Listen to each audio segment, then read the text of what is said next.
అర్ధగంట అయినా గంట అయినా ఆ సమయాన్ని హెచ్చిస్తున్నామంటే దాని ద్వారా నీకు వచ్చే ప్రతిఫలం ఏంటో అనేది కూడా ఒక్కసారి ఏమాత్రం కూడా గ్రహించకుండా కూర్చుంటున్నా వెళ్ళిపోతాం. హల్లెలూయా, హల్లెలూయా, వెళ్ళిపోతాం.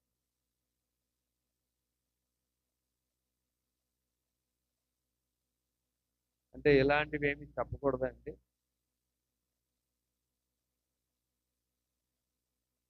మాట్లాడాలి,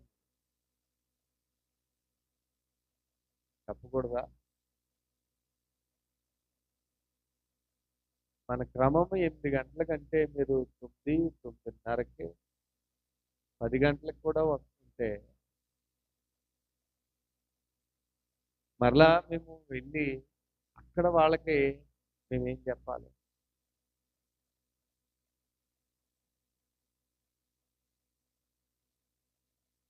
సరే, ఈ శుక్రవారం, ఈ వారంలో వచ్చే శుక్రవారం 21వ తారీఖు ఈ మందిరము ప్రారంభించిన రోజు.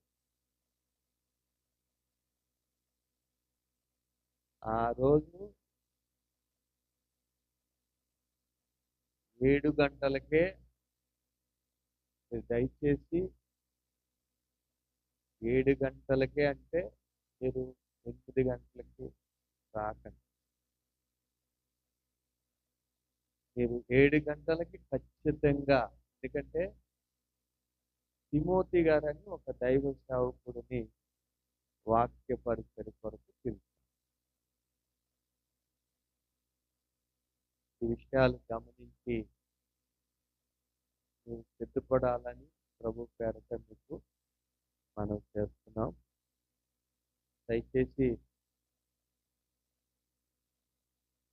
ఈ యొక్క మీ వినికిడిలో పెట్టుకుని జరగబోయేటువంటి కృతజ్ఞత కూడికను ఘనముగా దేవునికి మహిమకరముగా జరగటానికి ప్రార్థన చేయండి, సిద్ధపడండి. ప్రార్థన చేయండి, సిద్ధపడండి. అయితే దేవుడు గతించినటువంటి వారమంతా తన కృపతో, తన దయలో, తన వాత్సల్యంతో ఏం చేస్తున్నాడంటే పరిచర్యలను, కుటుంబాలను దేవుడు సంరక్షించే మరలా మీ ఎదుట సజీవులుగా మమ్మల్ని నిలవబెట్టాడు. ఇది దేవునికే మహిమ కలుగునుగా. హల్లెలూయా. ఇది దేవుడు చేసిన గొప్ప కార్యం, దేవుడు చూపించిన గొప్ప వాత్సల్యత. అందుకే చూడండి 119వ కీర్తన 156వ వచనాన్ని మనం చదువుకుంటాం. 119వ కీర్తన. మైక్ తీసుకోండి. యెహోవా నీ కనికరం మితిలేనివి మితిలేని నీ న్యాయ విధులను బట్టి నీ న్యాయ విధులను నన్ను బ్రతికింపు. నన్ను బ్రతికింపు. నన్ను తరుమువారును నన్ను తరుమువారు నా విరోధులను నా విరోధులు అనేకులు అనేకులు అయినను అయిన నీ న్యాయ శాసనముల నుండి నీ న్యాయ శాసనములను నేను తొలగక ఉన్నాను నేను తొలగక ఉన్నాను. ద్రోహులను చూసి ఆ, నేను అసహించుకొంటిని. ఆ, నీవిచ్చిన మాటను నీవిచ్చిన మాట వారు లక్ష్య పెట్టరు. వారు లక్ష్య పెట్టరు. యెహోవా యెహోవా చిత్తగించుము. చిత్తగించు. నీ ఉపదేశములు నీ ఉపదేశం నాకెంతో ప్రీతికరములు. నాకెంతో ప్రీతికరం. నీ కృప చొప్పున నీ కృప చొప్పున నన్ను బ్రతికింపుము. నన్ను బ్రతికింపు. నీ వాక్యానుసారం నీ వాక్యానుసారం సత్యం ఆ, సత్యం నీ వాక్య సారాంశము సత్యము సత్యము నీవు నియమించిన నీవు నియమించిన న్యాయ విధులన్నీ న్యాయ విధులన్నీ నిత్యము నిలుచు. నిత్యము నిలుచు. అంటే దేవుని వాక్య సారాంశం ఏంటంటే సత్యం. ఆయన నియమించిన న్యాయ విధులన్నీ నిత్యము నిలుచుంటాయి. ఏది తప్పిపోదు, ఏది మారదు. ఆయన విధించినటువంటి ఈ సృష్టి అంతా, నిర్మించిన సృష్టి అంతా తన విధిలో అది వేళ చలికాలం కదా అని ఆలస్యముగా తన పని ప్రారంభించటం లేదు. దేవుడు విధించినటువంటి విధిలో ఆ సృష్టి ఏం చేస్తుందంటే పని చేస్తూ ఉన్నది. అది కాలాన్ని బట్టి మారట్లేదు, పరిస్థితులను బట్టి మారట్లేదు. కేవలం దేవుడు ఏది చెయ్యమని దాన్ని ఆజ్ఞాపించాడో ఆజ్ఞాపించిన ప్రకారముగా అది పనిచేస్తూనే ఉంది. దాని విధిని నిర్వర్తిస్తూనే ఉంది. హల్లెలూయా, హల్లెలూయా. అంటే దేవుని వాక్కు ద్వారా విధించినటువంటి విధులన్నిటి అవి స్థిరమైనవి. కానీ దేవుడు విధించినటువంటి న్యాయ విధులు, కట్టడలన్నీ కూడా ఈ సృష్టి అంతా అది ఏం చేస్తుందంటే అది లోబడుతుంది కానీ, నెరవేరుస్తుంది కానీ వినని వారు ఎవరంటే మనమే. ఎవరంటే వినని వారు మనమే. అందుకే ఇక్కడ 156 వచనంలో అక్కడ ఏం రాయబడిందంటే యెహోవా నీ కనికరములు మితి లేనిది, ఆ తర్వాత నీ న్యాయ విధులను బట్టి నన్ను బ్రతికించు. ఎవరి న్యాయ విధులను బట్టి? దేవుని యొక్క న్యాయ విధులను బట్టి నన్ను బ్రతికించు. నీ కనికరములు మితి లేనిది. ఎందుకంటే మనము మాట వినకపోయినా సరే ఆయన కనికరిస్తూనే ఉన్నాడు, ఆయన వాత్సల్యత చూపుతూనే ఉన్నాడు, ఆయన ఆ కృప చూపుతూనే ఉన్నాడు. కనుకనే మనం ఏంటంటే ఇంకా సజీవులుగా మనము ఆయన కృప విలువ మనకి తెలియట్లేదు. మనం ఏమనుకుంటున్నామంటే ఎలా నడిచినా మనకి జరిగిపోతుంది అనేటువంటి ఆలోచనలో మనం ఉంటూ ఉన్నామన్నమాట. శుక్రవారం రాత్రి వాక్యం చెప్పుకున్నాం. ఎందుకంటే రాలేనటువంటి వారు చాలా మంది ఉన్నారు కనుక ఆ మాటలను ఒకసారి మనం ఏంటంటే వాటిని గుర్తు చేసుకోవడానికి ఆ యెషయా గ్రంథములో రాయబడినటువంటి మాటలు మనం ఒకసారి చూసుకున్నాము.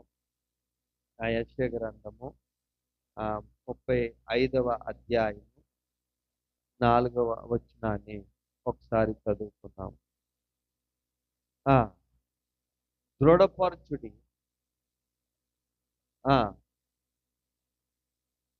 భయపడక ధైర్యంగా ఉండండి. మైక్ తీసుకోండి. ధైర్యంగా ఉండండి. ప్రతిదండన చేయుటకే మీ దేవుడు వచ్చుచున్నాడు. హల్లెలూయా, హల్లెలూయా. మనం ఏంటంటే మన చేతులు సడలిపోకూడదు. అంటే మనము దేవుని దారి తొలగిపోకుండా సడలిపోకూడదు. మన మోకాళ్ళు దేవుని ప్రార్థన చేయకుండా మోకాళ్ళు ఏం చేయాలి తెలుసా? ఆగిపోకుండా దృఢంగా ఆయన తట్టు చేతులెత్తేవారిగా మనం ఉండాలి. ఎందుకంటే ఆయన న్యాయము తీర్చడానికి వస్తున్నాడు. ఆయన న్యాయము తీర్చడానికి వస్తున్నాడు. ఆయన ఎవరికి వారి వారి జీతమును ప్రతిఫలమును ఇవ్వటానికి వస్తున్నాడు. కనుక మనము దేనికి మనము అడలిపోకుండా దేవుని సన్నిధిలో మనము స్థిరులమై మన హృదయాలను దృఢపరుచుకోవటానికి దేవుడు మనలకు ఈ మాటలు చెప్తున్నారు. హల్లెలూయా, హల్లెలూయా. అందుకని ఇక్కడ చదవబడినటువంటి లేఖనంలో దేవుని కనికరము మితిలేనిది. ఎంత మితిలేనిదంటే చూడండి, గలతీయులకు రాసినటువంటి పత్రిక గలతీయులకు రాసినటువంటి పత్రిక 5వ అధ్యాయము 19 నుంచి 21 వరకు మనం చదువుకుంటే కార్యములు ఆ స్పష్టమైనవి. స్పష్టమైనవి. అవేమనగా అవేమనగా జారత్వం, జారత్వము, అపవిత్రత, అపవిత్రత, కాముకత్వం, కాముకత్వము, విగ్రహారాధన, విగ్రహారాధన, వ్యభిచారము, అభిచారము, ద్వేషము, ద్వేషము, ద్వేషము, కలహము, కలహములు, మత్సరములు, మత్సరములు, క్రోధములు, క్రోధములు, కక్షను కూడిన ఆ కక్షలు, కక్షలు, వేదములు, వేదములు, విమతములు, విమతములు, అసూయలు, అసూయలు, మద్దతులు, మత్తతులు, అల్లరితో కూడిన అల్లరితో కూడిన ఆటపాటలు మొదలైనవి. ఆటపాటలు మొదలైనవి. హల్లెలూయా, హల్లెలూయా, హల్లెలూయా, హల్లెలూయా. శరీర క్రియలు ఏమనగా అని ఇప్పుడు చదివినటువంటి ఈ కార్యాలన్నీ కూడా మనకు స్పష్టమైనవి. అది ఏంటంటే జారత్వము, అపవిత్రత, కాముకత్వము, విగ్రహారాధన, అభిచారము, ద్వేషములు, కలహములు, మత్సరాలు, క్రోధము, కక్షలు, భేదాలు, విమతాలు, అసూయలు, అమ్మా మత్తతులు, అల్లరితో కూడిన ఆటపాటలు, ఇవన్నీ ఏ కార్యాలండి? ఇవి అన్ని శరీర కార్యాలు. అంటే శరీర సంబంధమైనవి, శరీరం నుంచి పుట్టివేవి కానీ ఆత్మ సంబంధమైనవి కావు. ఇప్పుడు చదవబడినటువంటి ఏ కార్యమైనా మన జీవితంలో ఉన్నదంటే అది నీ శరీరం నుంచి పుట్టినదే తప్ప ఆత్మ సంబంధమైనది కాదు. ఈ శరీర కార్యాలలో మనం ఉండి ఈ శరీర కార్యాలలో నశించిపోతున్నటువంటి మానవులను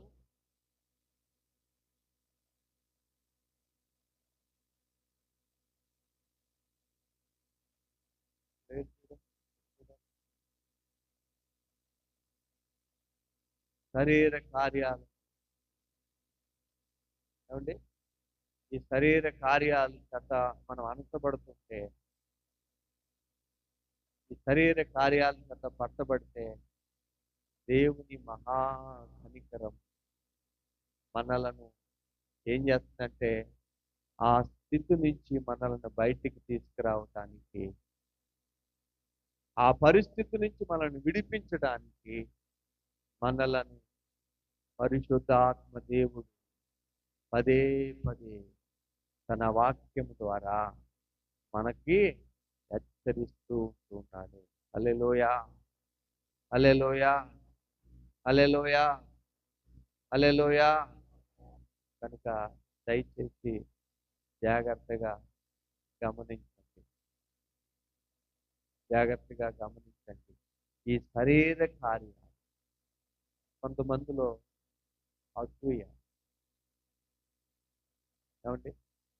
ఎదుటివారు బాగున్నారనుకోండి అసూయ పడతారు. ఇది శరీర సంబంధమైనదా, ఆత్మ సంబంధమైనదా? శరీర సంబంధం. ఈ శరీర కార్యాలన్నిటిలోనూ దేవుడు మనలను విమోచించడానికి వచ్చాడు. ఈ శరీర కార్యాలు ఏవి మనలో పని చేయకుండా ఉండటానికే పరిశుద్ధాత్మ దేవుడు ఏమంటున్నాడు తెలుసా? నీ యొక్క పాపమును ఒప్పుకోవాలి, పశ్చాత్తాపపడాలి. అప్పుడు పరిశుద్ధాత్మ దేవుడు దేవుడు ఏం చేస్తాడంటే ఆయన కనికరము చెప్పున తన వాత్సల్యత చెప్పున మనలో ఉన్నటువంటి, అంటే ఎవరిలో ఉన్న లోపము, ఆ లోపమును దేవుడు ఏం చేస్తాడంటే తుడిచివేయును. హల్లెలూయా. ఎవరు పడితే వాళ్ళు తుడిచివేయడానికి అధికారం లేదు, కానీ ఆయనకు ఒక్కడికే అధికారం ఉంది. చూడండి, యెషయా గ్రంథము 1వ అధ్యాయము 18వ వచనాన్ని మనం చదువుతాం. యెషయా గ్రంథము చాలా కలిపి యెహోవా ఈ మాట సెలవిస్తున్నాడు, రండి మనం వివాదము తీర్చుకుందాం. మీ పాపాలు రక్తం వలె ఎర్రనివైనవి, అవి విమము వలె తెల్లబడతాయి. కెంపు వలె ఎర్రనివైనను, అవి గొర్రుబొచ్చు వలె తెల్లవి అవుతాయి. హల్లెలూయా. రండి, మనలో ఉన్నటువంటి వివాదమును దేవుని ఎదుట పెట్టి మన వివాదమును తీర్చుకుంటాము. రండి. ఒకవేళ మన పాపములు రక్తము వలె ఎర్రగా ఉన్నాయనుకోండి, అవి హిమము వలె తెలుపుగా మారిపోతాయి. కెంపు వలె ఎర్రనవైనను, అవి గొర్రుబొచ్చు వలె తెల్లగా మారిపోతాయి. ఎక్కడికి వస్తే దేవుని దగ్గరికి వచ్చి ఆయన మహాకనికరంలో ఏం చేయబడతాయి తెలుసండి? నీ ఎంత ఘోర పాపమైనా అవి తెల్లగా మార్చబడతాయి. హల్లెలూయా, హల్లెలూయా. అంత కనికరము కలిగిన దేవుడు, ఆయన కనికరము మితిలేనిది. అటువంటి కనికరముతో నిన్ను నన్ను ఆయన వాత్సల్యతలో కప్పుతున్నాడు, ఆయన కృపలో కప్పుతున్నాడు. అందుకే మనం క్షేమంగా ఉన్నాం. మనమేమనుకుంటున్నామంటే కేవలం ఇదేదో మన జాగ్రత్త అని అనుకుంటున్నాం. కానీ దేవుని వాక్యం ఏం చెప్తుందంటే, దేవుని గొప్ప మితిలేని వాత్సల్యతే మనలను కాపాడుతూ ఉన్నది. మితిలేని వాత్సల్యతే మన అతిక్రమములన్నిటిని తుడిచిపెడుతుంది. అంతే తప్ప మనంతటా మనము మన అతిక్రమాలను తుడిచివేసుకునే అధికారం కానీ శక్తి కానీ మనకి ఎవ్వరికి కూడా లేదు. హల్లెలూయా, హల్లెలూయా, హల్లెలూయా. అందుకే చూడండి, ఆదికాండం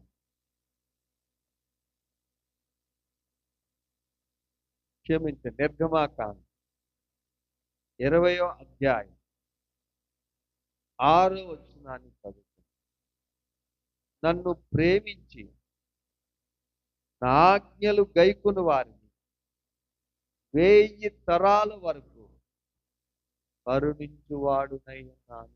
హల్లెలూయా, హల్లెలూయా. నేనేమై ఉన్నానంటే, ఆయన మాట వినిన వారిని ఎన్ని తరాలు కరుణిస్తాడంటే, 1000 తరాల వరకు కరుణించువాడు. ఇప్పుడు అంత కరుణగలని దేవుడు, గాలి కలిగిన దేవుడు, కృప చూపుతున్నవాడు కనుక మనం ఏంటంటే, ఆయన మాట వినిన వారికి 1000 తరాల వరకు కృప చూపేవాడు, 1000 తరాల వరకు కరుణించేవాడు, కనికరించేవాడు. ఆయన కనికరములోనే మనము సజీవులుగా మనము నిలిచి ఉన్నామనేటువంటి విషయం సంగతి మనము గమనించాలి. అంతేకాదు ఇక్కడ 5వ వచనం మైక్ చదివితే అందులో రికార్డ్ అవుతుందమ్మా.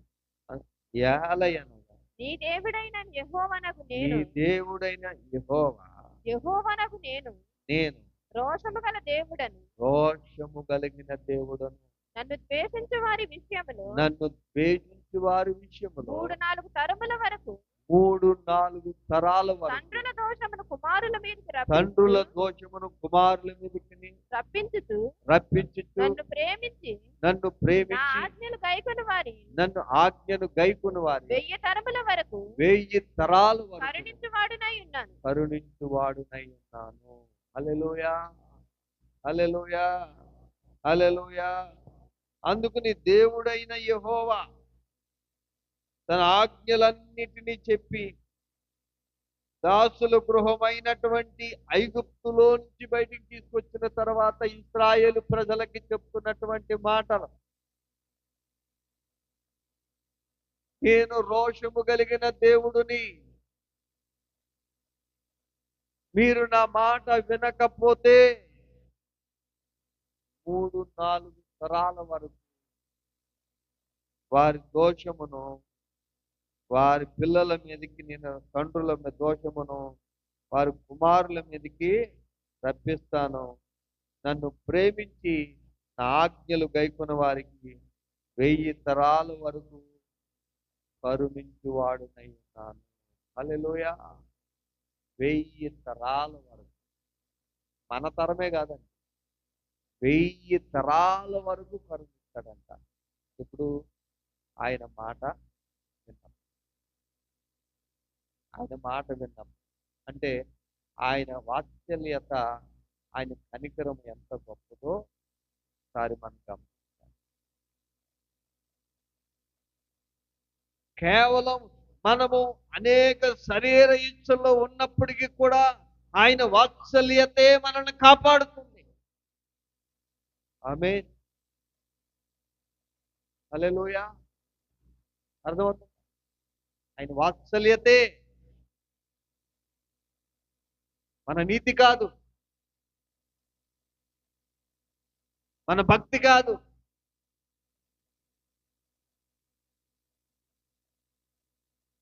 ఈ శరీరము ప్రేరేపించిన దాని విధముగా ఏం చేస్తున్నామంటే ఈ నోటితో అల్లరితో కూడిన ఆటపాటలు దేని సంబంధమైనవేమిటి?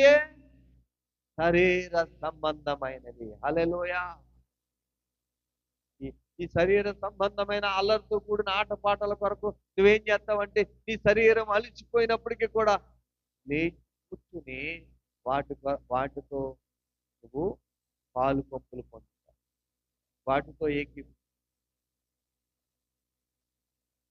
అదే ఒక అరగంట ప్రార్థన చేయడానికి ఏమిటో నీ శరీరము అలిసిపోతుంది. మన సెల్ ఫోన్ చూస్తూ మనం గంటల తరబడి మనం చూస్తున్న కొలది మన శరీరం అలసిపోదు. కానీ నువ్వు ఒక గంట వాక్యం చదివితే నీ శరీరము అలసి,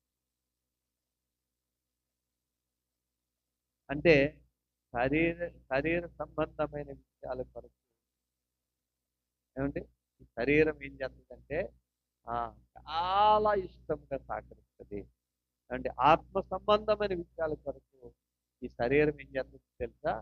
అలిసిపోతుంది, నిద్ర వచ్చేస్తుంది, లేనిపోని సాకులు. అందుకనే ఎప్పటికప్పుడు దేవుని వాక్యము ద్వారా శరీర ఇచ్చలను మనం ఏం చేయాలో తెలుసా? చంపాలి.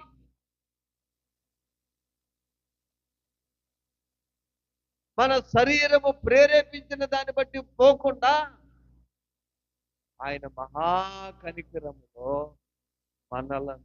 మన మీద ఉన్నటువంటి ఆ శరీర ఇచ్చలను కూర్చివేయగలిగిన శక్తిమంతుని దగ్గర నీ మోకాళ్ళను దృఢపరుచుకుని ప్రార్థన చేస్తే ఆయన ఏం చేస్తారో తెలుసా? నిన్ను ఏలుబడి చేసుకున్నటువంటి ఆ పాపమును దేవుడు విడిచిపెట్టేస్తాడు. హల్లెలూయా, హల్లెలూయా. విడిచివేయబడుతుంది.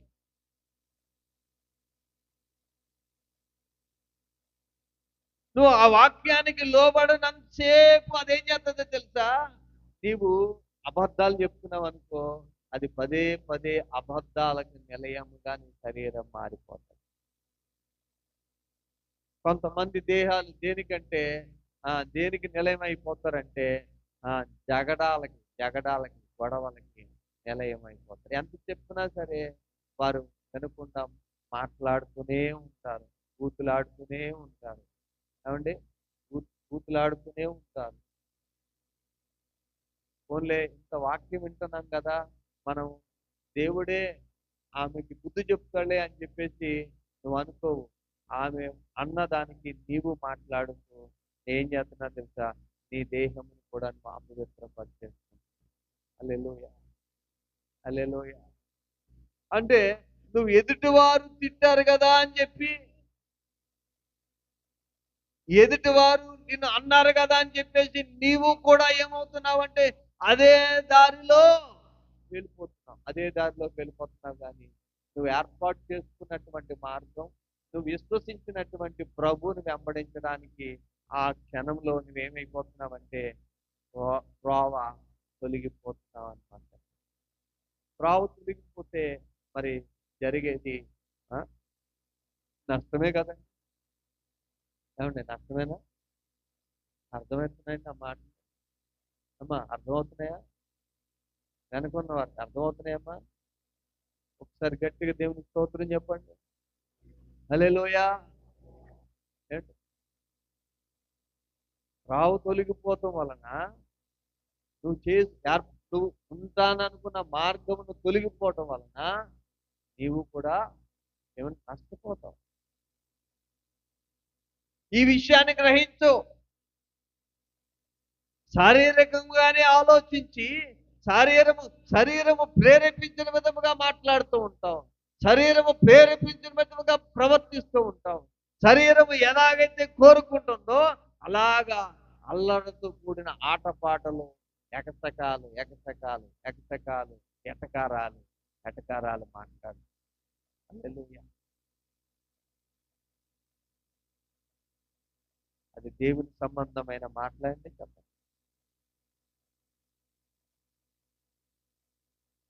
దేవుని సంబంధమైన మాటల దేవుని వాక్యం ఏం చెప్తుంది?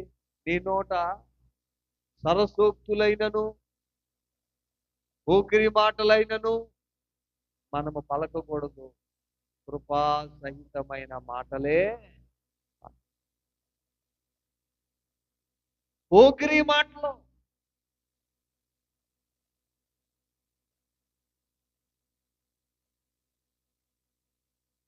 ఇలాగ ప్రవర్తించినప్పటికీ కూడా, ఇలాగ ఉన్నప్పటికీ కూడా ఆయన కనికరములో ఆయన అంత కనికరము కలిగిన దేవుడు చూడండి. హల్లెలూయా. అంత కనికరము కలిగిన దేవుడు చూడండి. సొదొమ గొమొర్రా పట్టణాన్ని నాశనం చేయడానికి వెళ్తున్నప్పుడు అబ్రహాము, అయ్యా అక్కడ నీతిమంతులుంటే వారిని రక్షిస్తావా అంటే ఎవరికి వచ్చేసరికి ఒక్కడు కూడా నీతిమంతుడు.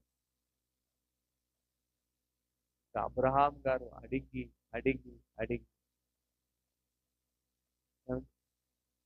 తాను ఏర్పాటు చేసుకున్నటువంటి లోతును తన ఇంటి వారిని కూడా బయటికి తప్పించి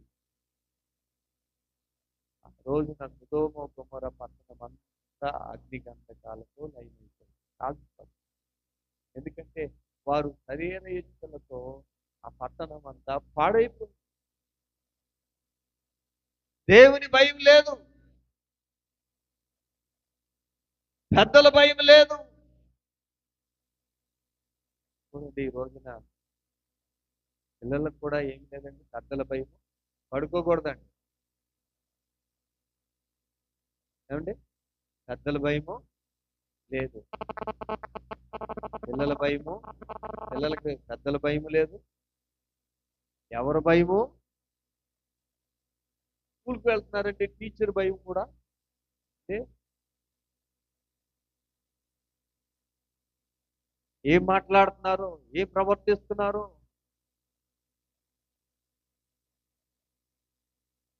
అవసరమైతే మేస్టర్ ఆడే కళ్ళు మూసుకుంటాడు, ఆడే పోతాడు, మనకేంటి అన్నట్టుగా ప్రవర్తి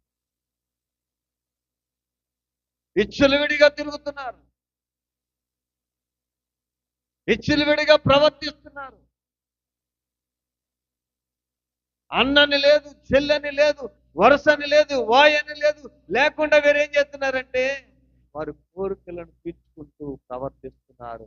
ఈ పాపము ఎక్కడికి వెళ్ళిందని దేవుని దృష్టికి మహాఘోరముగా అనిపించి ఇంకా దేవుడు ఇంకా ఉండబట్టలేక ఇంకా ఇంకా ఆలస్యం చేయకుండా ఏం చేశాడంటే దానిని నాశనం చేయడానికి నిర్ణయించాడు. హల్లెలూయా. నాశనం చేయడానికి నిర్ణయించుకుని అబ్రహాం గారు వెళ్తూ అబ్రహాం గారి దగ్గరికి వచ్చి అబ్రహాం గారు అంటున్నాడు, చెప్తూనే ఉన్నాడు, అయ్యా ఆ పట్టణములో ఒక్కడైనను నీ చుట్టూ ఎడలా నువ్వు కాపాడుతావా అంటే, ఒక్కడున్నా ఒక్కడున్నా కాపాడుతాను అని చెప్పేసి అక్కడ వాగ్దానం చేశాడు అని. అంతగా నిన్ను నన్ను కనికరిస్తున్నాడు, ప్రేమిస్తున్నాడు. అబ్రహాం మాట విన్నాడంటే, అంటే అబ్రహాం మాట విన్నాడంటే తాను నిర్ణయించుకున్న నిర్ణయాన్ని కూడా అబ్రహాముని బట్టి ఏమన్నాడు, నేను మార్చుకుంటాను అన్నట్టుగా అబ్రహాముకు వాగ్దానం చేశాడు. హల్లెలూయా.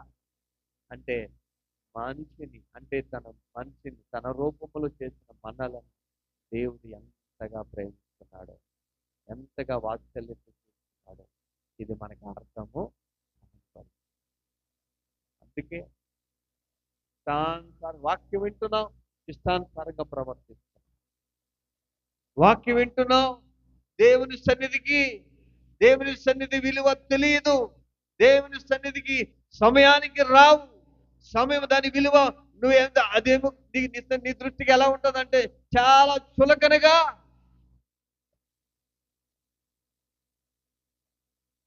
నీ పని కంటే దేవుని సన్నిధి ఎక్కువ నీకేమీ కాదు. నీ పనే ప్రాముఖ్యం.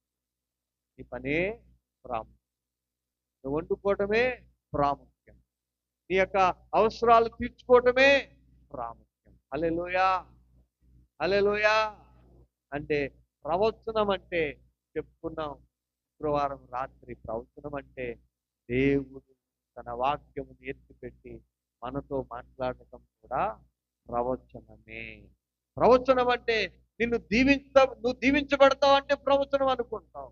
నేను దేవుడు స్వస్థపరుస్తున్నాడంటే ప్రవచనం అనుకుంటావు. దేవుడు నిన్ను ఏంటంటే ఉన్నతముగా ఆశీర్వదిస్తున్నాడంటే అది ప్రవచనం అనుకుంటావు. కానీ దేవుని వాక్యమును ఎత్తిపెట్టి మనకు ఇప్పుడు అవసరం కనుకనే ఈ వాక్యాన్ని దేవుడు నాతో మాట్లాడుతున్నాడు ప్రవచనాత్మకంగానే నువ్వు విశ్వసించవు. కానీ దేవుడైతే నీతో నాతో ప్రవచనాత్మకంగానే మాట్లాడుతూ ఉన్నాడు. హల్లెలూయా. హల్లెలూయా. హల్లెలూయా. కనుక దయచేసి సంగమా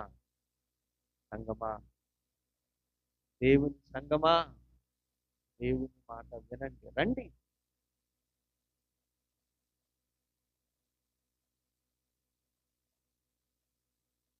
మన వివాదములను తీర్చుకుందాం, రండి.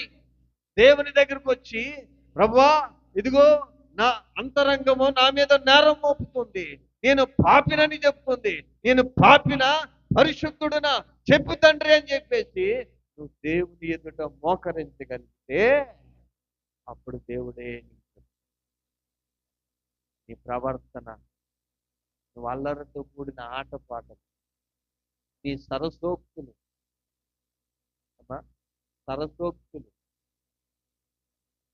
నీ మద్దతులు,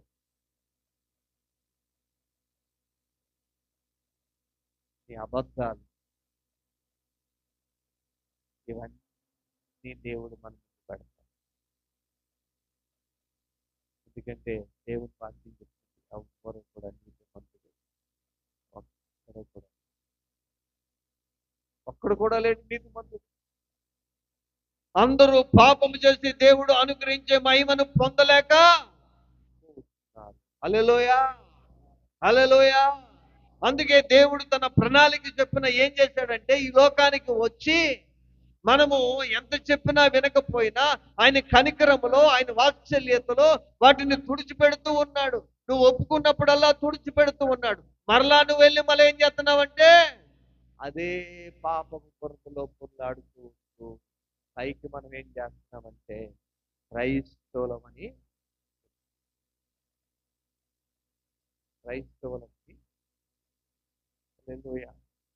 అందుకే ఈ నిర్గమాకాండములో 20వ అధ్యాయములో దేవుడు అంటున్నాడు, నేను రోషము కలిగిన దేవుడు. ఒకవేళ మీరు నా మాట వినకుండా, మీరు నా ఆజ్ఞలను గైకొనకుండా ఉంటే 3-4 తరాల వరకు నేనేం చేస్తానంటే తండ్రుల దోషమును వారి పిల్లల మీదకి రప్పిస్తాను. అదే మీరు నా మాట వినినట్లయితే మీ తండ్రుల యొక్క ఆశీర్వాదము పిల్లల పిల్లల మీదకి 1000 తరాల వరకు కృప చూపువాడును. ఆమేన్. హల్లెలూయా, హల్లెలూయా, హల్లెలూయా. మేలు చేయక నీవు ఉండలేవయ్యా, ఆరాధించక నేను ఉండలేనయ్యా. మేలు చేయక నీవు ఉండలేవయ్యా, ఆరాధించక నేను ఉండలేనయ్యా. యేసయ్యా పాడాలి, తప్పట్లు కొట్టాలి. యేసయ్యా, యేసయ్యా, యేసయ్యా, యేసయ్యా, యేసయ్యా, యేసయ్యా.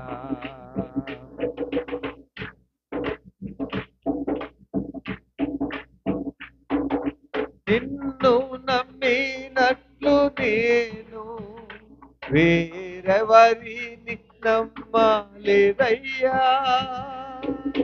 నీకు నాకు మధ్య దూరం తొలగించావు వదిలుండలేక. నిన్ను నమ్మినట్లు నేను వేరెవరిని నమ్మలేదయ్యా. నీకు నాకు మధ్య దూరం తొలగించావు వదిలుండలేక. నా ఆనందం కోరేవాడా కొట్టాలి, నా తీర్చేవాడా, నా ఆనందము కోరేవాడా, నా ఆశలు తీర్చేవాడా, ప్రియలున్న ప్రేమానిధి, నిజమైన ధన్యత నాది. యేసయ్యా, యేసయ్యా, యేసయ్యా, యేసయ్యా, యేసయ్యా, యేసయ్యా, యేసయ్యా, యేసయ్యా. నేను చేయక నీవు ఉండలేవయ్యా, ఆరాధించక నేను ఉండలేనయ్యా. మేలు చేయక నీవు ఉండలేవయ్యా, ఆరాధించక నేను ఉండలేనయ్యా. యేసయ్యా, యేసయ్యా, యేసయ్యా, యేసయ్యా, యేసయ్యా, యేసయ్యా, యేసయ్యా.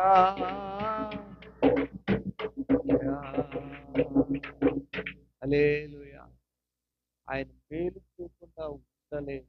అందుకే దేవుడు అంటాడు, ఆయన గొప్ప కనికరంతో, గొప్ప వాత్సల్యంతో, మితిలేని కనికరంతో దేవుడు మనల్ని అంటున్నాడు కదా, నేను కృప చూపువాడు. ఆమేన్. హల్లెలూయా. ఏం చెప్తాడు? కృప చూపువాడు. ఒకవేళ గలతీ పత్రికలో చదవబడినటువంటి ఆ శరీర ఇచ్చలలో నువ్వు దేని చేత బంధించబడి ఉన్నా, ఆయన కృప చూపి ఆ మితిలేని కనికరంలో నీ యొక్క అతిక్రమాలను విడిచివేస్తాను అని దేవుడు మనతో మాట్లాడు. అర్థమవుతుందమ్మా? అమ్మా అర్థమవుతుందా? ఏం తుడి చేస్తాడు అమ్మా? ఏం తుడి చేస్తాడు అమ్మా? చెప్పాలి మీరు. ఏం తుడి చేస్తాడు అమ్మా? గట్టిగా చెప్పండి. ఏం తుడుస్తాడు? మన అతిక్రమాలు. అతిక్రమం అంటే ఏంటి? కేవలం వ్యభిచారం చేయటమే అతిక్రమం కాదు. దేవునికి నిర్లక్ష్యంగా ఉండటం కూడా అతిక్రమం. అతిక్రమం. దేవునికి విరోధముగా నువ్వు ప్రవర్తించడం కూడా అతిక్రమమే. అతిక్రమమే. అందుకనే ఆయన మనలను నశించిపోవడం ఇష్టం లేక ఆయన ఈ వాక్యం ద్వారా దేవుడు నీతో నాతో మాట్లాడుతున్నాడు. ఏమిటో తెలుసా? ఇదిగో యెహోవా ఆయన కనికరము మితి లేనిది. హల్లెలూయా. ఇంకా ఆయన కనికరములో ఇంకా మితి లేదు. నువ్వు ఎంత ఘోర పాపివైనా ఆయన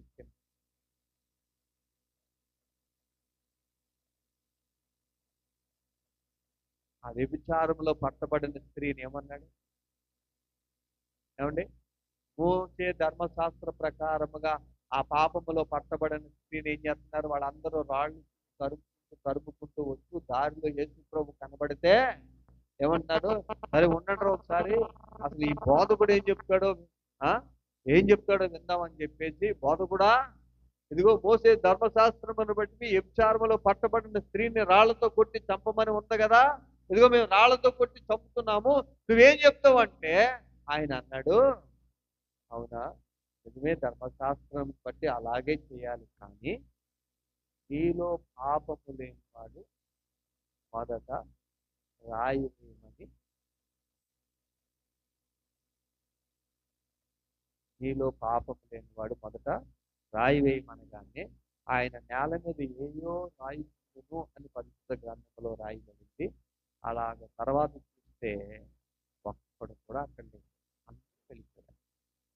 అప్పుడు ఆమె వచ్చి ఏడుస్తుంది, అయ్యా మరి నువ్వేం చేస్తావు, నన్ను వారందరూ వెళ్ళిపోయారు అన్నట్టుగా. అంటే వారందరూ వెళ్ళిపోయారమ్మా, నేను కూడా నిన్నేమి చెయ్యను, అయితే నువ్వు ఇక పాపము చెయ్యకు. పాపం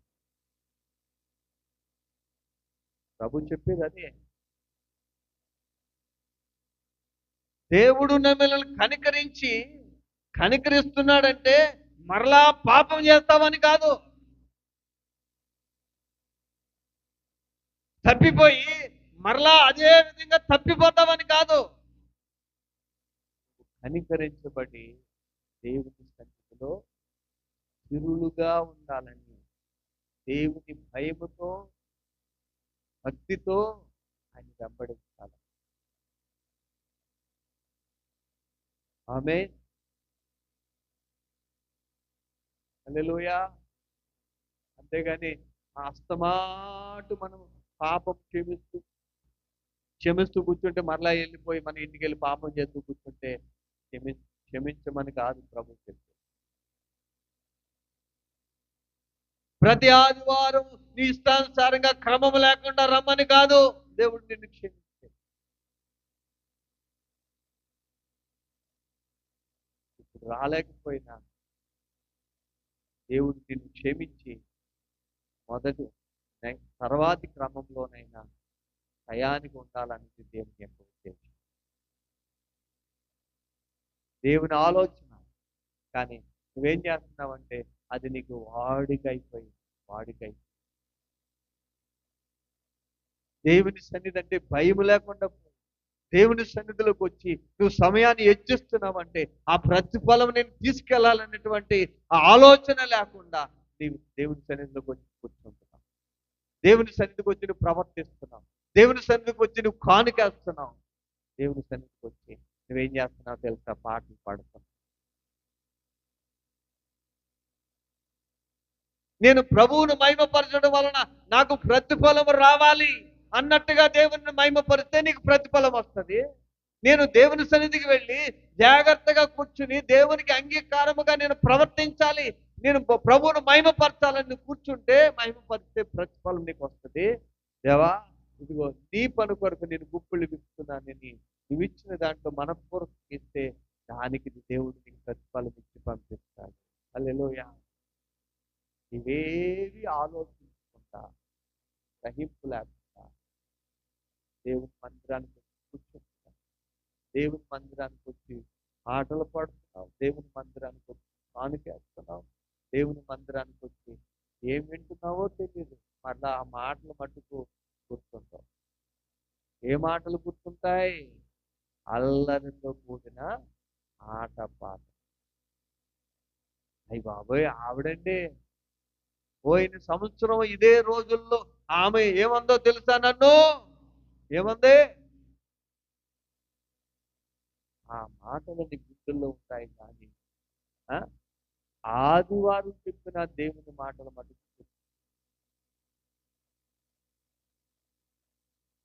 ఆదివారము దేవుడు నీతో నాతో ప్రవచనాత్మకంగా మనకు నేర్పించినటువంటి ఆ పాఠాలు మనకు గుర్తుండవు.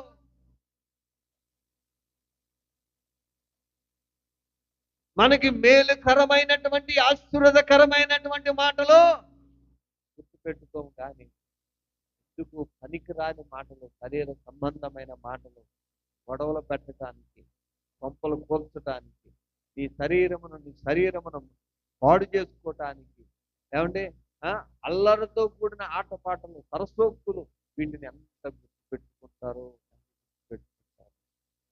చూడండి, ఏదైనా సినిమాలో మంచి ట్రెండ్గా ఉండేటువంటి ఏదైనా ఒక మాట ఆ, అన్నారనుకోండి, అది ఓ వైరల్ అయిపోతుంది. చూసేస్తూ ఉంటారు, అదే మాట్లాడుతూ ఉంటారు. మిమ్మల్ని మాట్లాడమన్నారు వాళ్ళు, కానీ అందరూ అదే పలుకుతారు. హల్లెలూయా. ఎందుకంటే మరి ఏంటంటే శరీర క్రియలనే కనుక దేవుడు ఏమై ఉన్నాడంటే ఆత్మై ఉన్నాడు కనుక ఆయన ఏం చేస్తున్నాడంటే మనలను ఆత్మ సంబంధులుగా మార్చాలని, ఆత్మ సంబంధమైనటువంటి దేహముగా మన దేహాన్ని పరిశుద్ధపరచడానికి, మేలు చేయడానికి దేవుడు అంటున్నాడు. ఆయన గొప్ప కనికరంతో, మన వాత్సల్యంతో మనం కనికరిస్తూ ఉన్నాడు. హల్లెలూయా, హల్లెలూయా, హల్లెలూయా.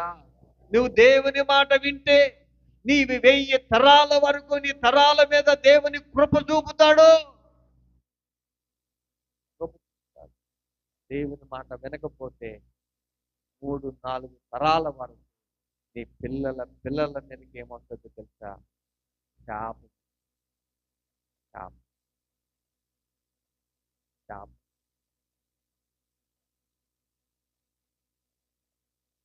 నాకు తెలిసి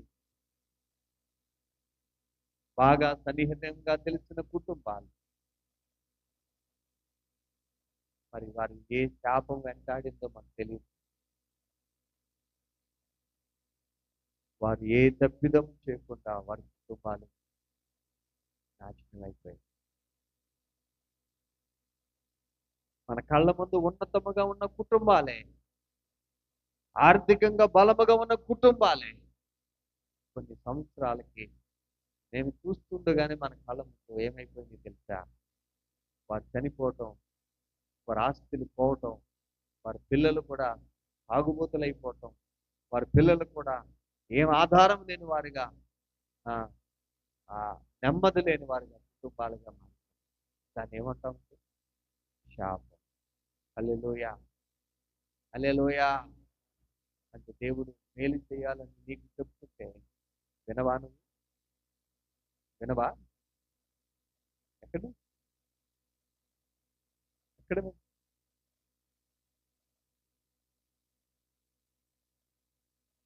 1000 తరాల వరకు దేవుడు కృప చూపువాడై ఉన్నాడు. చూడండి 34 నిర్గమాకాండము 34వ అధ్యాయం 6-7 వచనాలు చదువు.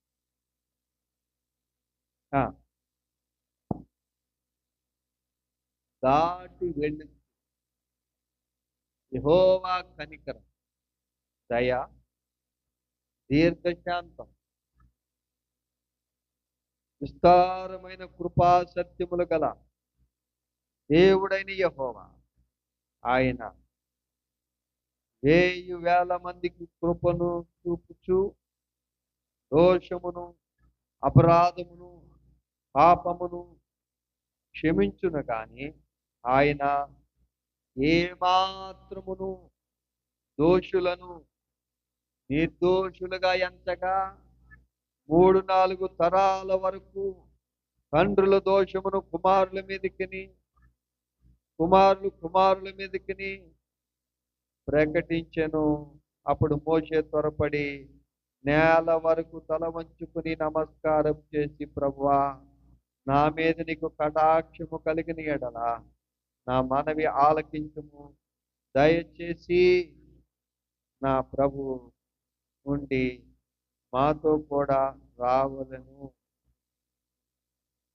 మీరు లోబడని ప్రజలు నా దోషము పాపమును క్షమించి మమ్మును చేసుకొనమని. హల్లెలూయా. మోషేని సీనాయి పర్వతం మీదకి దేవుడు కొండ మీదకి రమ్మని ఆ బండ సందులలో ఉండి చూడు, నా అరచేతితో నేను అడ్డు పెట్టి నన్ను చూస్తావు.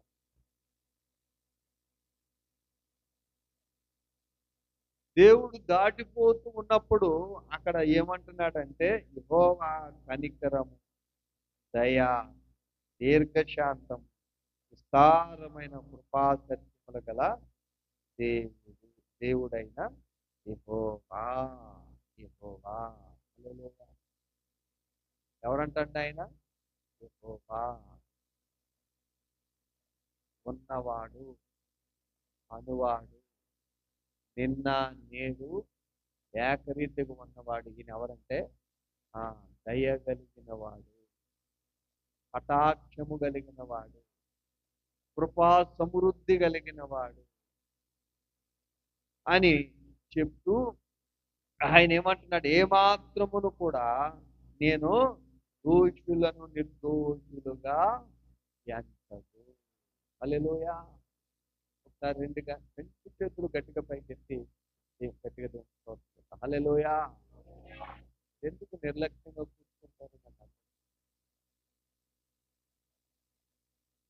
ఇక్కడ ఏం రాయబడిందంటే, దోషులు. ఎవరు దోషులండి? ఇప్పుడు దేవుని సన్నిధికి వచ్చి కూర్చున్నాం, దేవునికి అనుకూలంగా లేకపోతే మనము కూడా దోషులమే. అర్థమవుతుందా మీకు? మనము కూడా దోషులమే. కానీ దోషులను ఎప్పుడు నిర్దోషులుగా ఎంచడాయన. కానీ ఎప్పుడు దోషిని ఎప్పుడు కనికరిస్తాడంటే, దేవుడు చెప్తున్న మాటను బట్టి నిజముగా వాడు పశ్చాత్తాపపడితే, వాడు పాపాన్ని ఒప్పుకుంటే వాడు కనికరించబడతాడు. హల్లెలూయా. హల్లెలూయా. మరి దేవుడు నీతో మాట్లాడుతున్నప్పుడు నువ్వు ఆయన కనికరం కొరకు కనిపెట్టాలి కదా. కనిపెట్టాలా వద్దా? లేకపోతే ఇది నాకు కాదులే అనుకో కూర్చోవాలా?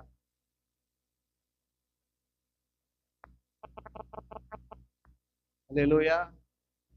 ఏమండి, మోషే దేవుని దగ్గర నుంచి వచ్చేసరికి దేవుడు ఇక్కడ ఇశ్రాయేల్ ప్రజలు ఏం చేస్తున్నారంటే, కింద 17వ వచనంలో కోత పోసిన దేవతను చేసుకుని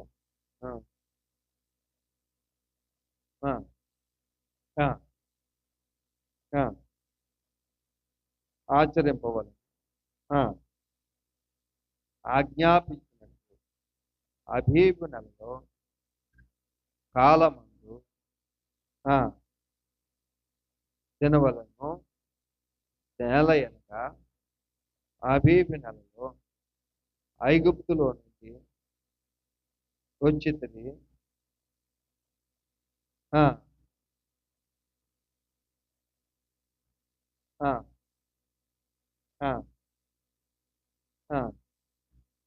హల్లెలూయా. ఇక్కడ చేయవలసినవన్నీ చెప్తున్నాను. ఏమంటున్నాడంటే, పోత పోసిన దేవతలను చేసుకున్నది మీరు పొంగని వాటి పండుగ ఆచరింపవలను.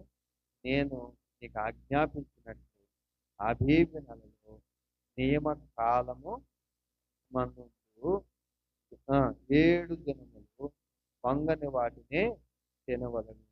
ఏలయనగా అబీబు నెలలో ఐగుప్తులో నుండి మీరు బయలుదేరి వచ్చింది. హల్లెలూయా. హల్లెలూయా. అంటే ఐగుప్తులోంచి బయటకు వచ్చిన సంగతిని కూడా ఏమన్నాడు, గుర్తు చేస్తున్నారు. దాన్ని బట్టి పండుగను ఆచరించుకుంటున్నారు. పండుగను ఆచరించుకుంటున్నారు. దేవుడు విడిపించిన సంగతిని బట్టి, విడుదల పొందిన దాన్ని బట్టి దేవుడు ఆనందించమంటున్నాడు, సంతోషించమంటున్నాడు, గొంతు వేయమంటున్నాడు.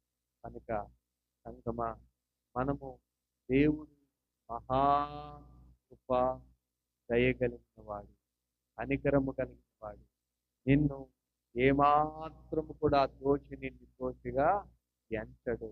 దయచేసి ఆయన మాట వింటే, ఆయన ఆజ్ఞలు గైకుంటే నిన్ను, నీ తరాలను, 1000 తరాలను కృప చూపించి నిన్ను ఆశీర్వదించే దేవుడై ఉన్నాడు.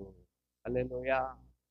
అలాగ దేవుని మాట వినకపోతే నీకు తెలియదు, నీ యొక్క హృదయ కాఠిన్యమును బట్టి నీ 4 తరాల వరకు నువ్వేం చేస్తావు తెలుసా? శాపం వస్తుంది అనమాట. దేవుని ఉగ్రత వస్తుంది. అందుకని దేవుడు అంటున్నాడు కదా, నీవు ఉగ్రత నీ తరాల మీదకి రప్పించుకుంటావు, లేకపోతే ఆయన కృపతో 1000 తరాల వరకు కొనసాగించే తరాలుగా నువ్వు ఆలోచించి దేవుని మాట వింటావు. అది నీ చేతిలోనే ఉంది. కనుక దేవుని మాటను కడచవున కట్టవద్దు. హల్లెలూయా. చూడండి, కీర్తన గ్రంథము 86వ కీర్తన, 86వ కీర్తన 15, 16 వచనాలు. ప్రభువా, మైక్ తీసుకున్నాము. దయా దాక్షిణ్యము కలిగిన దేవుడు, దీర్ఘశాంతుడు, కృపా సత్యములలో నిండిన వాడవు, కృపా సత్యములు నిండిన వాడు, నా తట్టు తిరిగి నన్ను కరుణింపు, నీ సేవకునికి నీ బలము అనుగ్రహింపు, నీ సేవకురాలు కుమారుని రక్షింపు. యెహోవా, నీవు నాకు సహాయకుడవై నన్ను ఆదరించుచున్నావు. నా పగవారు చూసి సిగ్గుపడినట్లు శుభకరమైన ఆనవాలు నాకు కనపరుచు. ఇక్కడ కీర్తనకారుడు ఏమంటున్నాడు? నా తట్టు తిరిగి నన్ను కరుణించు. ఇప్పుడు ఒకవేళ దేవునికి ఆయాసకరమైనటువంటి శరీర ఇచ్చలు మనం నిలబడి చేస్తున్నాయి, మనం ఏం చేయాలి? ఆయన తట్టు తిరిగి నువ్వేం చేయాలి? దేవా, నువ్వు నన్ను కరుణించు. కొంతమంది ఆలోచన ఎలా ఉంటుందంటే, వాళ్ళు పడుకుంటున్నారు కదా, మనకెందుకు, మనం పడుకుంటాం. వాళ్ళు పడుకున్నారు అనుకోండి, ఏది విత్తితే అదే కోసం కదా. వాళ్ళ గురించి కాదు, ఇక్కడ నీవు దేవుని సన్నిధిలోకి వచ్చిన నీవు నీ గురించి దేవునితో మాట్లాడు. దేవుని తట్టు తిరిగి, దేవా, నన్ను కరుణించమని నిన్ను నేను సిద్ధపరుచుకున్నవాడు. మితిలేని కనికరముతో మనలను బాగు చేసేవాడు, మితిలేని కనికరముతో మన అతిక్రమములను తుడిచివేసేవాని ఎదుట నువ్వు నిలబడి ఏం చేయాలో తెలుసా? నా రాబోయే తరాల మీదకి శాపము రాకుండానట్లుగా, నా పిల్లల మీదకి శాపము రాకుండానట్లుగా, 1000 తరాలు ఆశీర్వాదం ఉంటున్నట్లుగా నువ్వేం చేయాలో తెలుసా? నేర్చుకుని కనికరించే దేవుని ఎదుట, కృప చూపించే దేవుని ఎదుట, ఆయన దయలో నీ పాపములన్నీ కడగగలిగిన దేవుని ఎదుట, దేవా, ఒక్కసారి నన్ను కరుణించవా. నేను ఈ స్థితిలో ఉన్నాను. ఏ స్థితిలో ఉన్నాను? పాపపు స్థితిలో ఉన్నాను. వేషధారణ స్థితిలో నేను ఉన్నాను. నన్ను లేవనెత్తవా, నన్ను లేవనెత్తవా. నన్ను ఆ స్థితి నుంచి నన్ను విడిపించవా అని చెప్పేసి మనము అడగగలిగితే, ఆయన కృపలో నీ బలహీనత ఏదైనా సరే ఆయన విడిచివేయాలి. ఆమేన్. గట్టిగా చెప్పండి, ఆమేన్. విడిచివేయగలరు.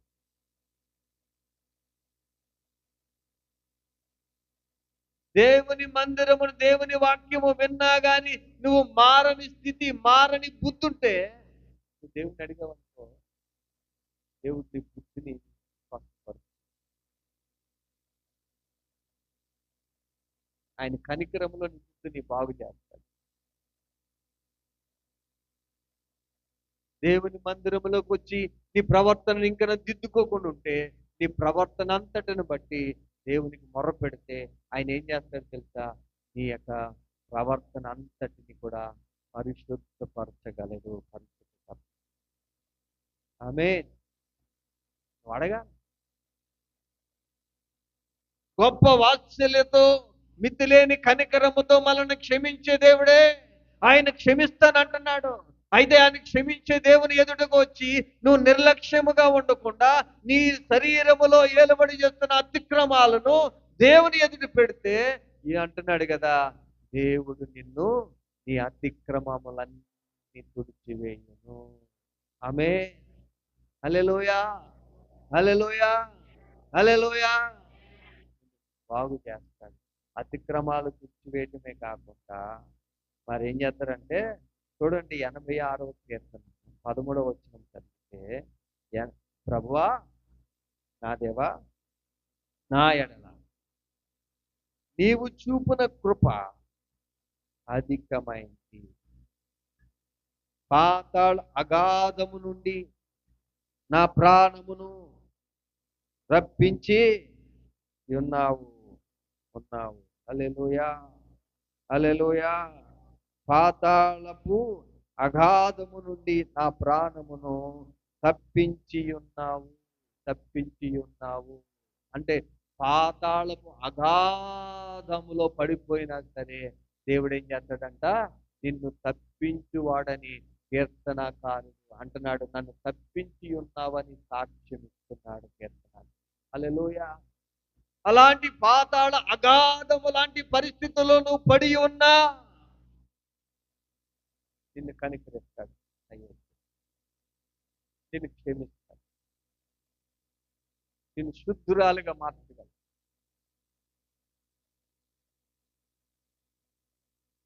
అలాంటి నాశనకరమైన స్థితి నుంచి నిన్ను రక్షించేవాడు. ఆయన కృప ఏం చేస్తుందో తెలుసండి? మన అతిక్రమములను తుడిచివేయటమే కాదు, కానీ ఇగో ఇలాంటి పాతాళము లాంటి పాతాళపు అగాధము లాంటి పరిస్థితి నుంచి కూడా మన ప్రాణమును తప్పించి రక్షించగలిగింది దేవుని కనికరము. హల్లెలూయా, హల్లెలూయా.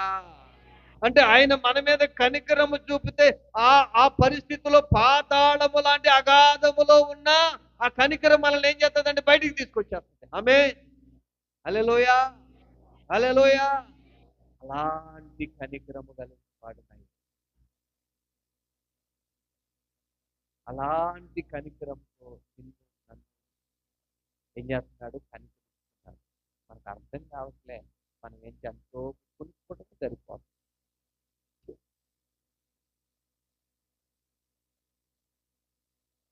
మనం ఎంతో తిన్నామా ఉన్నామా సరిపోతుంది.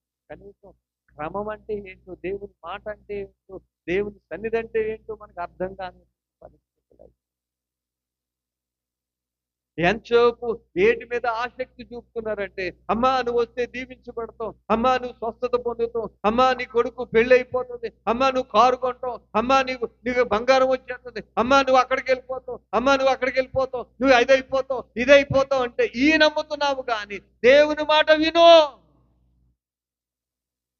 దేవుడు నిన్ను శుద్ధుడిగా చేస్తాడంటే ఈ మాటలు ఏమాత్రం ఎక్కడ. హల్లెలూయా, హల్లెలూయా. నీకు ఏది మేలుకరమైనదో, నీ జీవితానికి ఏది ఆశీర్వాదకరమైనదో దాన్ని గట్టిగా పట్టు. అది నీకు మేలు చేస్తుంది. కానీ నువ్వు ఆ క్షణకాలం వరకు నీ కడుపు నింపుకోవడానికి, నువ్వు సంతోషించడానికి ఆలోచిస్తున్నావు అనుకో, అది తొదకు నేనేం చేస్తా? పాతాళపు అంచులలో అగాధములు పడేసి నువ్వు లేవలేని స్థితిలోకి వెళ్ళిపోతావు. హల్లెలూయా. అలాంటి పరిస్థితిలో ఉండటానికి కాదు, అగాధము లాంటి పరిస్థితి నుంచి కూడా నిన్ను లేవనెత్తగలిగింది, నిన్ను విడిపించి రక్షించగలిగింది దేవుని కృప, దేవుని వాత్సల్యత. అందుకే ఆయన ఆయన కనికరం ఇంతవరకే ఆయన కనికరిస్తాడని లేదు. ఆయన కనికరానికి ఆయన దయకి మితి లేదు. నువ్వు ఎంత ఘోర పాపివైనా, ఎంత శరీర ఇచ్చల్లో కూరుకుపోయినా, ఎంత అవిధేయురాలుగా ఉన్నా, అవిధేయుడిగా ఉన్నా, ఆ రోజున ఇశ్రాయేలు ప్రజలను ఐగుప్తు దాస్యములో ఉన్నప్పుడు దేవుడు దేవుడు వారిని విడిపించినట్టుగా, వారిని కనికరించినట్టుగా ఏం చేశాడు? ఆ రీతిగానే దేవుడు మనల్ని విమోచించగలిగిన హల్లెలూయా. కనుక ఆయన కనికరం ఎంత గొప్పదో, ఎంత వాత్సల్యతతో నిన్ను నన్ను ప్రేమిస్తున్నాడో అర్థం కావట్లేదు. ఆయన వాత్సల్యత చూపకపోతే, మన పాపం మనల్ని పట్టుకుంటే, మనల్ని మంచం కింద లేకుండా తొక్కుతుంటే, అప్పుడు నిన్ను లేచేవాడు ఎవడు? నువ్వు మంచం నుంచి లేగలేగని స్థితిలో ఉంటే నీకు మంచినిచ్చి కూడా వాడు కూడా ఉంటాడు. అప్పుడు ప్రభువా ప్రభువా జాలి లేదయ్యా, నీకు జాలి ఉందా? దేవుడు చెప్తుంటే ఎక్కడికి వెళ్ళిపోయావు నువ్వు? అటు ఇటు తిరిగిలాగా, అయ్యో పని పోతుందని పనికి వెళ్ళిపోయావు. ఇప్పుడు మంచం మీద ఉన్నప్పుడు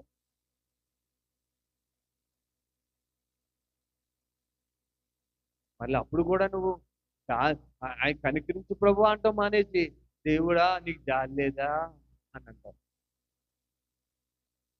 ఆయనకి జాలి ఉండబట్టే నీవు నేను సజీవులుగా హల్లెలూయా హల్లెలూయా. చూడండి, మత్తయి సువార్త 5వ అధ్యాయం 7వ వచనాన్ని చదువు. కనికరము గలవారు ధన్యులు, వారు కనికరమును పొందుతారు. కనికరము గలవారు ధన్యులు, వారు కనికరమును పొందుతారు. ఎవరంటే కనికరము కలిగిన వారు, కనికరం కలిగి. హల్లెలూయా హల్లెలూయా. కనికరం చూడండి, ఒక యజమానునికి కొంతమంది అచ్చు ఉంటే ఆ యజమానుడు వారిని క్షమించాడు. కానీ వీడు వెళ్ళి వీడిని క్షమించాడు కదా అని వీడు ఇంకొకటి వీడికి ఇవ్వాల్సి ఉంటే వాడినేమో పీకట్టుకొని నువ్వు ఇస్తావా?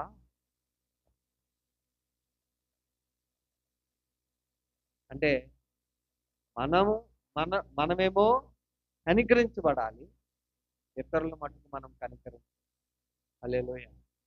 ఒక మాటలో చెప్పాలంటే ఇతరులు మనల్ని గౌరవించాలి, కానీ ఇతరులు మనము గౌరవించాలి. దేవుని మాట, దేవుడు ఇచ్చేవన్నీ కావాలి, కానీ దేవుని మాట అసలు వినం. మన ప్రవర్తన మందే, మన ఆలోచనలే. నేను ఒక మాట అడుగుతాను అమ్మా, ఒక మాట అడుగుతాను. నువ్వు ఉదయాన్నే పెళ్ళికి వెళ్ళాలనుకో, ఎన్ని గంటలు లెగుస్తావు అమ్మా? ఎన్ని గంటలు లెగుస్తావు? అంటే దాని అర్థం ఏంటి? దేవుని సన్నిధి అంటే ఎప్పుడు వెళ్ళినా పర్వాలేదు. పెళ్ళి అంటే అయిపోతుంది కదా. మరి నువ్వు వెళ్ళకపోతే ఆ పెళ్లి కొడుకు ఆ పెళ్లి చేసుకోవడం మానేస్తాడు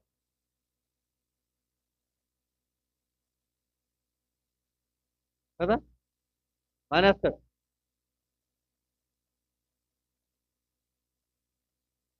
దేవుని సన్నిధికి ఎప్పుడు వెళ్ళినా పర్వాలే. ఇవన్నీ శరీర సంబంధమైన ఆలోచన, శరీర సంబంధమైన ప్రవర్తనలు, శరీర సంబంధముగా నువ్వు ఆలోచించి ఆత్మరూపుడైన పరిశుద్ధుడైన పరిశుద్ధాత్మ దేవుణ్ణి మనం ఏం చేస్తున్నాం తెలుసా? మన ఆలోచనలతో, మన ప్రవర్తనలతో ఆయన్ని దుఃఖపరుస్తూనే ఉన్నాము. హల్లెలూయా. అయినా ఆయన కనికరి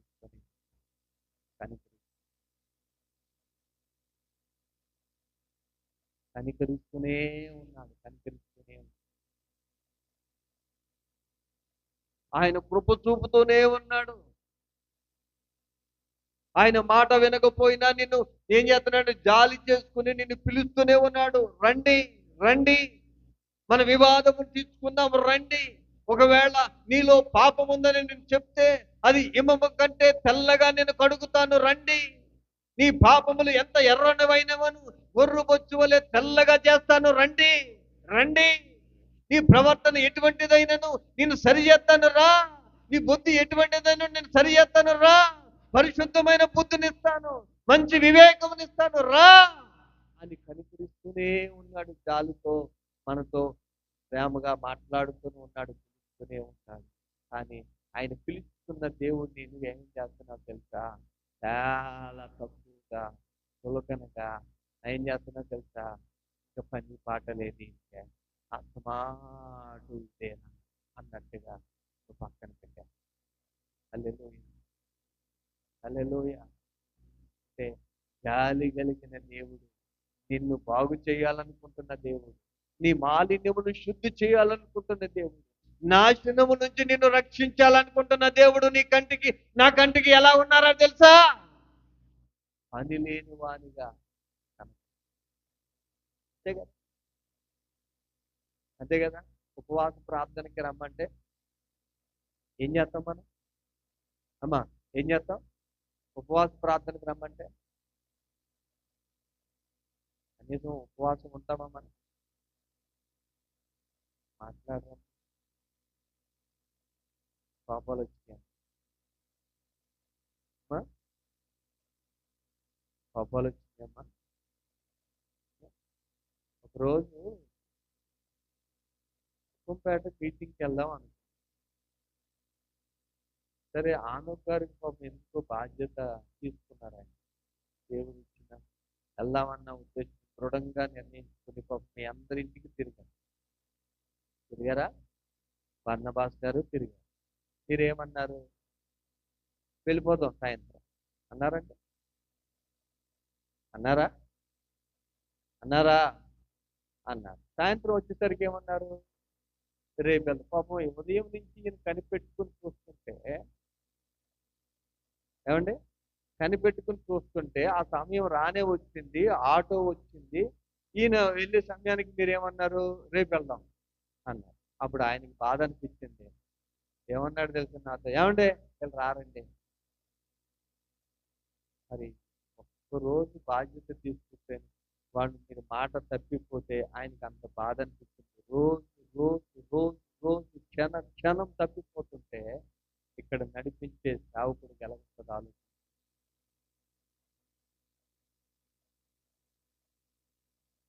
చెప్పండి,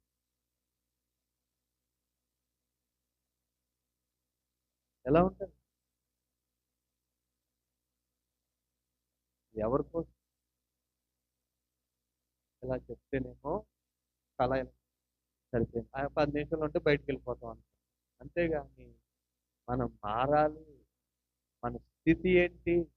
కనికరించే దేవుని పాదాల దగ్గరికి వచ్చాం, మనం కనికరం పొందుకుని వెళ్ళాలి, మనం విడుదల పొందుకుని వెళ్ళాలి, మనం క్షమించబడి వెళ్ళాలి అనే ఆలోచన మీకు రావాలి.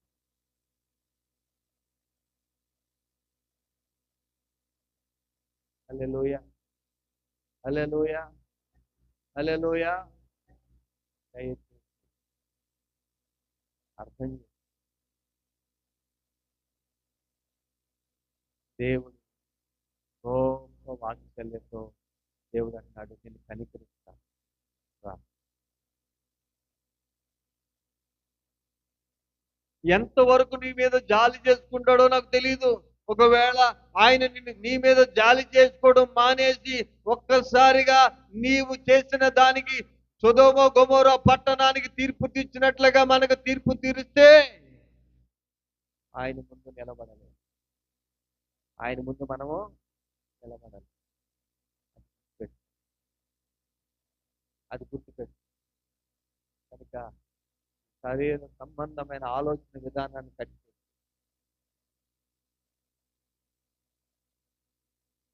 నీ పనులు కట్టిపెట్టు. దేవుని సన్నిధికి విధేయతతో రా. దేవుని సన్నిధికి భయంతో రా. నీ బలహీనతలన్నిటిని ప్రభు ఎదుట పెడితే ఆయన నిన్ను కనికరించి, గొప్ప వాత్సల్యంతో కనికరించి 1000 తరాల వరకు కూడా నీ పిల్లల పిల్లల మీద కృప చూపు వాడై ఉన్నాడు.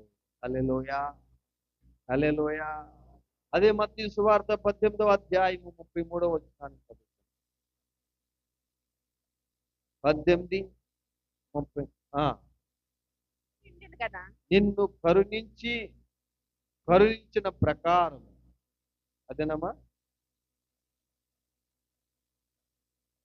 18:33. నేను నిన్ను కరుణించిన ప్రకారం నీవును నీ తోటి దాసులను కరుణించవలసి ఉండెను కదా అని వానితో చెప్పాను. హల్లెలూయా.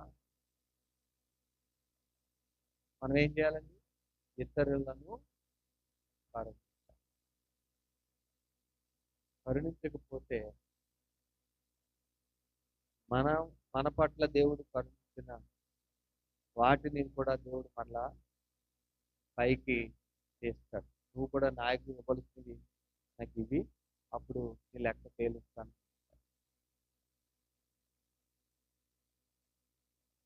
మనము కరుణించువారమై ఉంటాము.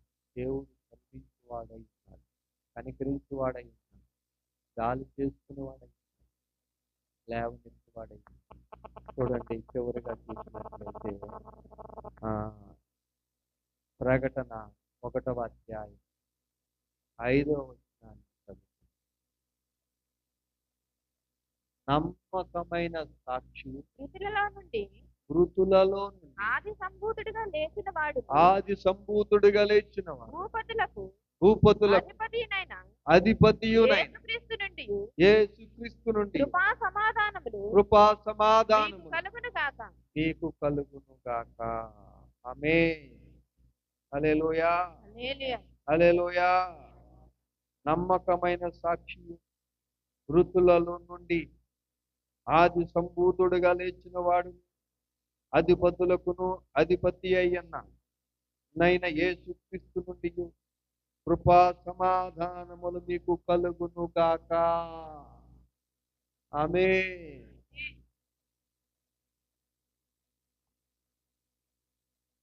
నమ్మకమైన సాక్షి, మృతులలో నుండి సజీవుడుగా లేచిన మృత్యుంజయుడు,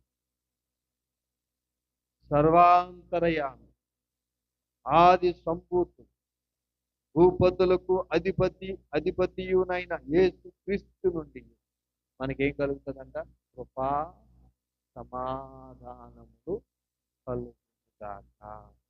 ఆమేన్. హల్లెలూయా, హల్లెలూయా.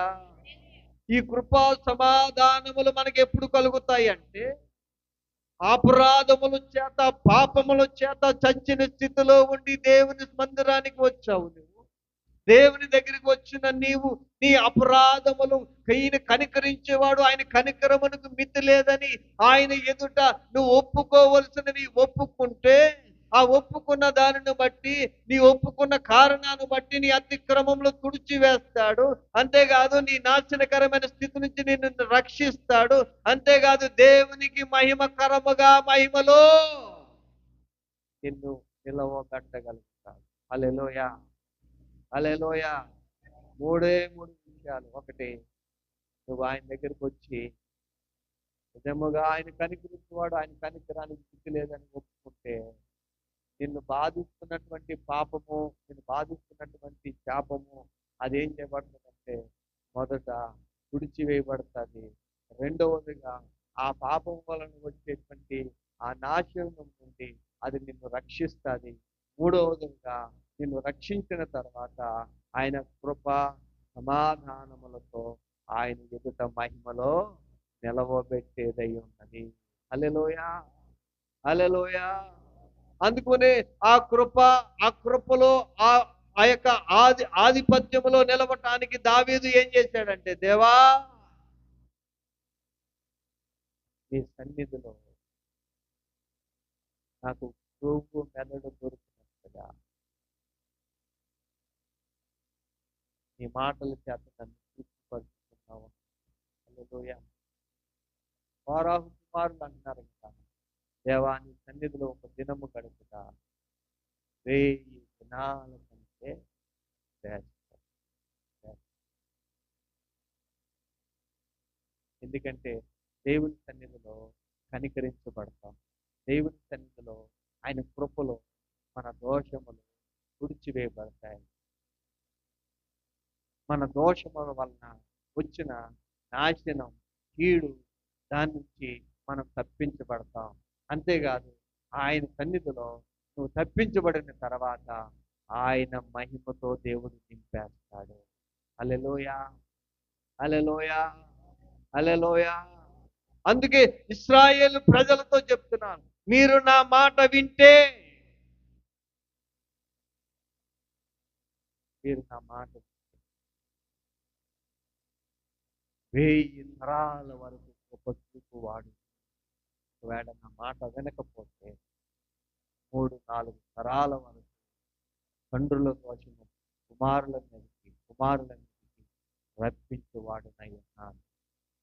రప్పించువాడిని కనుక నా మాట వినండి, నా మాట వినండి, నా మాట వినండి, గైకొనండి.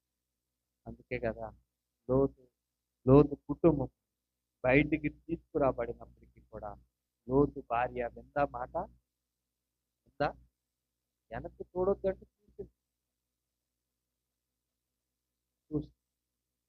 స్తంభం అయిపోతుంది. లోతుని అన్నాడు, అయ్యా అక్కడికి వెళ్ళంటే, లేదయ్యా చూస్తే ఇక్కడికి దగ్గరగా ఉంది, ఇక్కడికి వెళ్తాను. దేవుడు వెళ్ళమన్న చోటుకు వెళ్ళమంటాను. తన సొంతముగా నడిచి తన కుటుంబం ఏమైపోయింది తెలుసా? తన తరాలు ఏమైపోయింది తెలుసా? శాపగ్రస్తం. హల్లెలూయా, హల్లెలూయా, హల్లెలూయా. ఒకవేళ దేవుడు మీకు తులకనగా కనపడవచ్చు, దేవుని పక్షమున నిలిచిన నేను మీకు హేళనగా కనపడవచ్చు, కానీ నా దేవుని మాటలు సజీవమైనవి. నా దేవుని మాటలు అవి నిరంతరము నిలుచుండేవి. దయచేసి వాటిని నిర్లక్ష్య పెట్టకు, దాన్ని కడుచెవుని పెట్టకు. ఆయన కనికరము మితి లేనిది. నువ్వు ఏ స్థితిలో ఉన్నా అవి నిన్ను కాపాడుతాయి.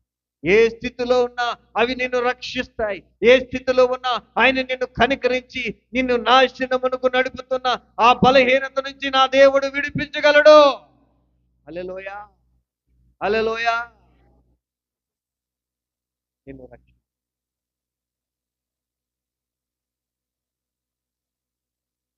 భయపడ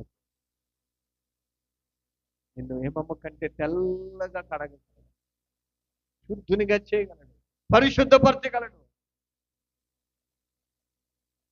తన మహిమతో నింపటానికి దేవుడు నిన్ను నన్ను ఏర్పాటు చేస్తాడు. నీకు అర్థమవుతుంది? దయచేసి మోకరించండి, దయచేసి మోకరించండి. ఆయన కనికరం మితి లేనిది.